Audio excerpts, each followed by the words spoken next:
हर हर महादेव, जय भोलेनाथ। दोस्तों आपके अपने चैनल राधे श्याम में आपका बहुत बहुत स्वागत है। तो दोस्तों आज की वीडियो में हम जानेंगे प्रदोष व्रत कब है दिसंबर के महीने में, और साथ ही जानेंगे प्रदोष काल की पूजा का शुभ मुहूर्त क्या है, और जानेंगे पूजा विधि।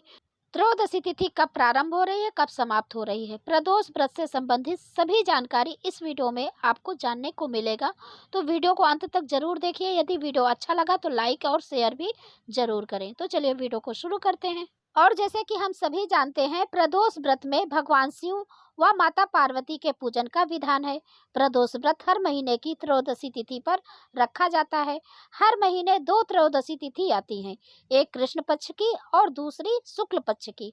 जिस दिन त्रयोदशी तिथि प्रदोष काल के समय व्याप्त होती है, उसी दिन प्रदोष व्रत रखा जाता है।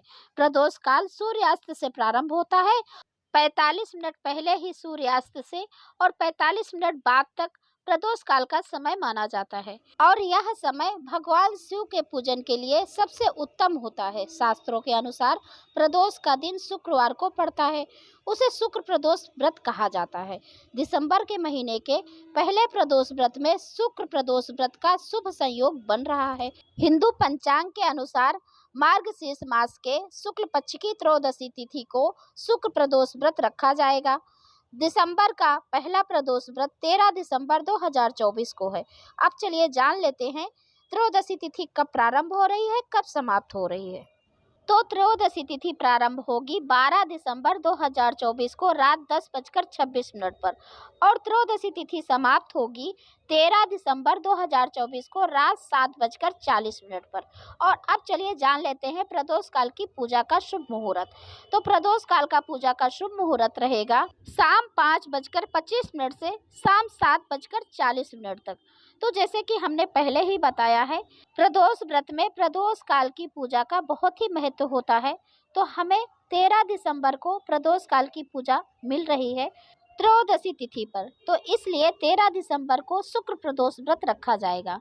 और शुक्र प्रदोष व्रत सभी मनोकामनाओं को पूर्ण करने वाला है।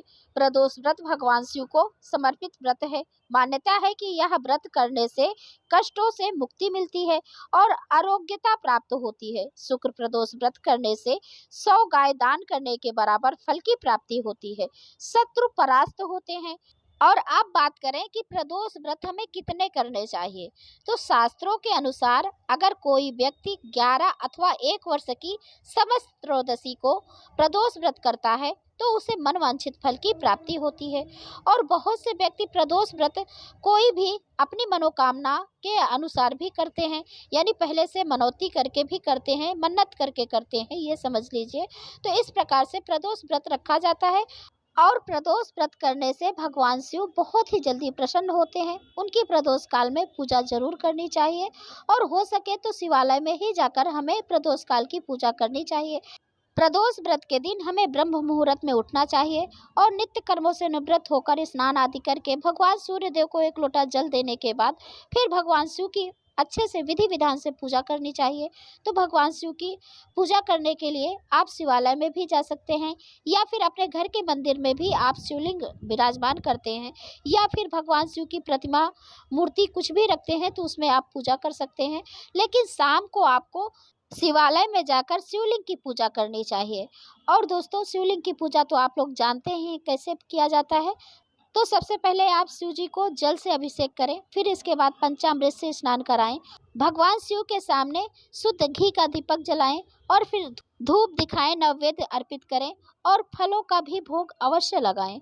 फूल माला चढ़ाएं, बेलपत्र चढ़ाएं, भांग धतूरा है तो आप चढ़ा सकते हैं। और फिर इसके बाद आपको कथा पढ़नी अथवा सुननी चाहिए। फिर इसके बाद बहुत ही प्रेम पूर्वक आरती करनी चाहिए। फिर इसके बाद आपको प्रसाद भक्तजनों में वितरण करना होता है। तो इस प्रकार से भगवान शिव की पूजा की जाती है प्रदोष काल के समय में। और फिर इसके बाद अपना व्रत खोलना चाहिए। तो आप यदि एक समय भोजन करते हैं तो मीठा भोजन कीजिए, खीर पूड़ी हलवा पूड़ी जो भी आप खाते हैं। यदि आप फलाहारी में रखते हैं तो आप फल ग्रहण कर सकते हैं पूजन के बाद। तो दोस्तों ये थी आज की वीडियो। यदि आज की वीडियो आपको अच्छी लगी है तो लाइक कीजिए, शेयर कीजिए, और अभी तक आपने मेरा चैनल सब्सक्राइब नहीं किया है तो जरूर सब्सक्राइब करें इसी तरह का वीडियो देखने के लिए। और इस चैनल पर प्रदोष व्रत की कथा भी अपलोड होगी, आप लोग जरूर सुनिएगा। और अब मैं मिलती हूँ अगले वीडियो में, तब तक के लिए नमस्कार।